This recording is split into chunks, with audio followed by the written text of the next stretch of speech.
In an ideal world, every optical system we design perfectly focuses light, gathering rays from various angles and converging them all at a single point without any distortion. However, in reality, this is not the case. Coma is a third-order aberration that occurs because tangential and sagittal rays come to focus at the same point along the z-axis, but not along the same point on the y-axis. Rays that intersect the pupil plane at the outside ring of the pupil plane, where the xp and yp coordinates are 1, are going to come to focus not at a point, but rather at one large circle. As we move further and further in on the pupil coordinates, those circles are going to get smaller and they're going to be displaced downwards. This is what leads to that kind of comet shape that we end up seeing when there's coma present in our system. There is no coma if our object point is on axis, and it varies quadratically with the pupil coordinate. Two types of coma, tangential coma and sagittal coma. The sagittal coma is equal to the radius of the marginal blur, meaning it's about 1/3 of the tangential coma. The other third-order aberration that we're going to look at in the lab today is astigmatism. This happens when we have two different foci, one for the tangential ray fan and one for the sagittal ray fan. This occurs because when we have two different ray fans coming from an off-axis object point, the two ray fans may see different radii of curvature.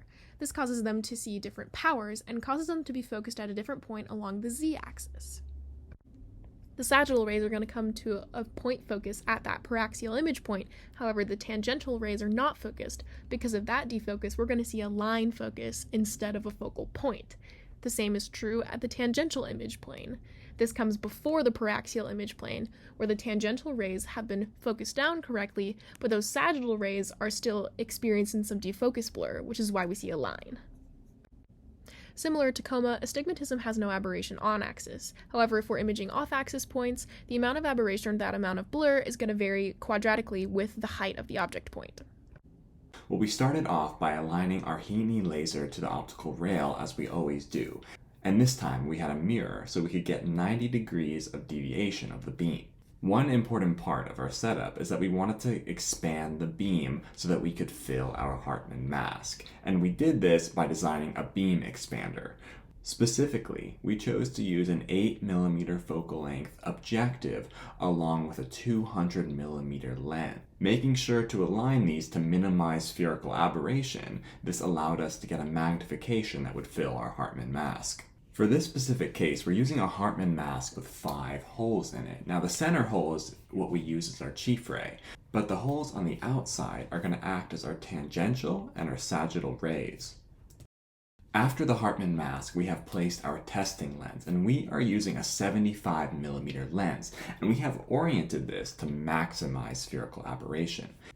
Next, we have our microscope, and it is fitted with an objective of 0.25 numerical aperture and a 16mm focal length. Lastly, you can see our image is displayed on the wall. This is ultimately due to the interference between the tangential and the sagittal rays. Then we were ready to start measuring. We started measuring coma first. In order to measure tangential coma, we blocked 4 of the 5 holes. We let the light through the extreme hole on the right and then the extreme hole on the left in order to take these measurements because we wanted to look at the tangential ray fan. As we let the light pass through one of these holes, we saw that the beam was displaced from its original position. We were able to use the translation stage on the microscope to reorient the crosshairs into their original position and then note the amount of change that we made using the micrometer on the microscope. We measured this displacement for either side of the tangential ray fan. We don't expect these measurements to be the same because of the nature of tangential coma.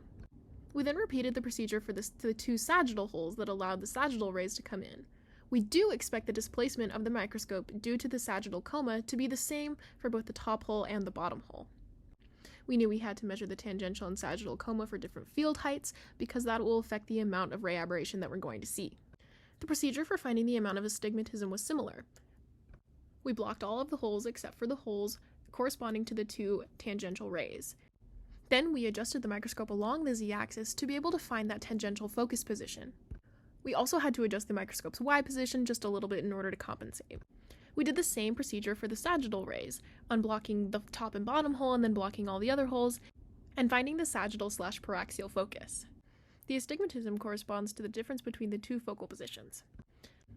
We were actually only able to record data for our 5 and 3.5mm fields, and here you can see the results for our 5mm field.